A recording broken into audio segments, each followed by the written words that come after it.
Junto con saludar, quería presentar a mis compañeros quienes son Diego Elgueta, Sebastián Valderrama y yo Camila Zambra, y pertenecemos al grupo C.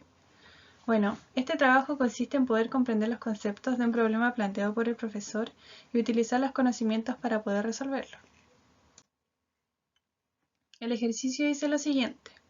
Una masa de aire no saturada se encuentra en la cota 64 metros sobre el nivel del mar y asciende hasta la cota 1951 metros sobre el nivel del mar. En la cota 963 de su ascenso se produce la formación de nubes. Una vez alcanzada la cota 1951, la masa de aire elimina el exceso de vapor de agua mediante la precipitación, alcanzando la condición de mínima saturación. Luego de esto desciende a la cota 310 metros sobre el nivel del mar. ¿Cuál es la temperatura que inicialmente tenía la masa de aire si los procesos de ascenso y descenso son adiabáticos? El punto de rocío al final de todo el proceso es de 14 grados Celsius. El gradiente adiabático húmedo es de un 78% del gradiente adiabático seco y la humedad relativa al final del proceso es del 70%. En el siguiente esquema se puede apreciar el proceso del ejercicio planteado anteriormente, en el cual se ve la masa de aire no saturada a los 64 metros sobre el nivel del mar. Luego la formación de las nubes a los 963 metros sobre el nivel del mar. A los 1951 metros sobre el nivel del mar se ve cómo la masa de aire elimina el exceso de agua mediante la precipitación, para finalmente descender a la cota 310 metros sobre el nivel del mar. Hola a todos, mi nombre es Sebastián Valderrama y les explicaré algunos conceptos que nos servirán para poder resolver este ejercicio. Primero, el punto de rocío, que fue uno de los datos que nos entregan al final del proceso, nos indica la temperatura máxima a la que se condensa el vapor de agua de la atmósfera. También como dato extra, su presión de vapor de agua es igual a su presión de vapor saturada. ¿Pero de qué nos sirve esto?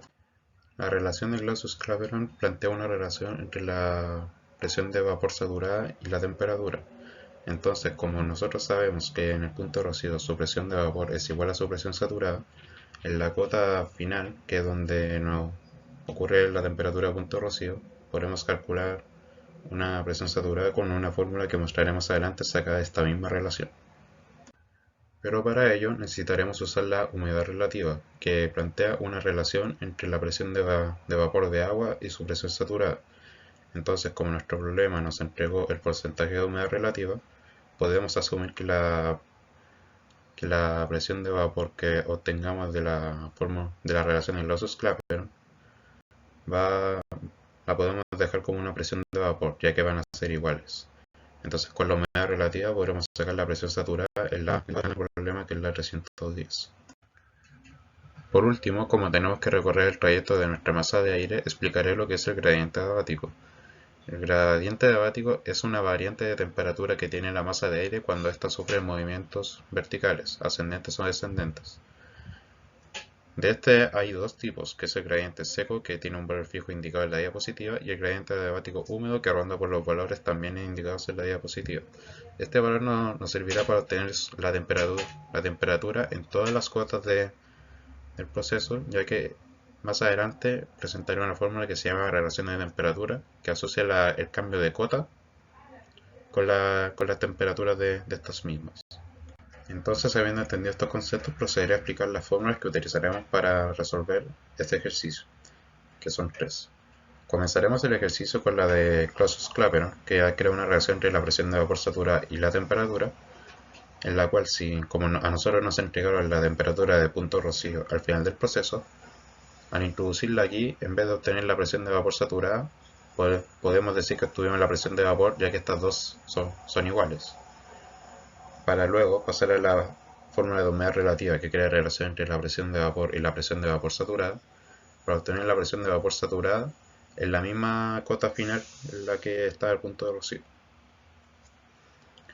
Luego volveremos a la fórmula de Clausius-Clapeyron y ahí obtendremos la temperatura en esa cota. Y como tuvimos la temperatura en esa cota, podremos obtener la temperatura en las demás cotas, ya que con la fórmula de relación de temperatura, en la que se incluye el gradiente adiabático, que es una variante, como expliqué antes, que indica la variación de temperatura dependiendo de su movimiento vertical.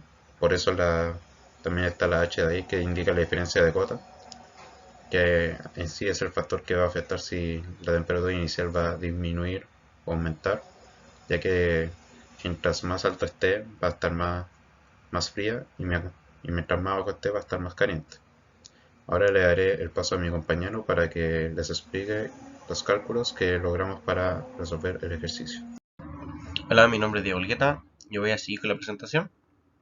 Tenemos los siguientes datos sacados del ejercicio. Tenemos que la primera altura será de 64 metros sobre el nivel del mar. Tenemos que la segunda altura será de 1951 metros sobre el nivel del mar. La altura donde se producen las nubes es de 963 metros sobre el nivel del mar. La última altura será de 310 metros sobre el nivel del mar. La temperatura del punto de rocío al final del proceso es de 14 grados Celsius. El gradiente diabático húmedo es un 78% del gradiente diabático seco. Y tenemos que la humedad relativa al final del proceso es del 70%. Ahora pasaremos a cómo se resuelve el ejercicio.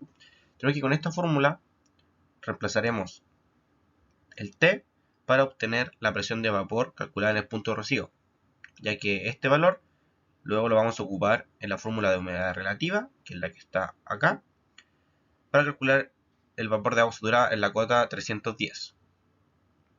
El ejercicio nos dice que la humedad relativa es de 70%, pero para ocuparlo en el ejercicio hay que dividirla en 100. Una vez obtenida la presión de vapor de agua saturada, calcularemos la temperatura en la cota 310. Una vez calculada la presión de vapor de agua saturada en la cota 310, podemos reemplazar en esta fórmula para obtener la temperatura. La temperatura en la cota 310 nos da que es 22,59. Una vez que ya tenemos la temperatura en la cota 310, vamos a calcular la temperatura en la cota 1951. Pero para reemplazar en esta ecuación, es relevante explicar que el gradiente diabático seco es una constante que tiene el valor de menos 0,97. Reemplazamos los valores en esta ecuación y nos quedaría que la temperatura de la cota 1951 es de 6,67 grados Celsius. Ya obtenido la temperatura en la cota 1951, seguiremos calculando la temperatura en la cota 963. Que esta tiene un pequeño cambio en la fórmula, porque en esta cota hay un gradiente diabático húmedo, y sabemos que este es un 78% del gradiente diabático seco. Por tanto, se debe multiplicar el gradiente diabático seco por el húmedo. Nos quedaría que la temperatura inicial en la cota 963 es de 14,15 grados Celsius. Ya obtenido las diferentes cotas, podemos calcular la temperatura en la cota inicial, que era 64, que es en la que parte todo este proceso.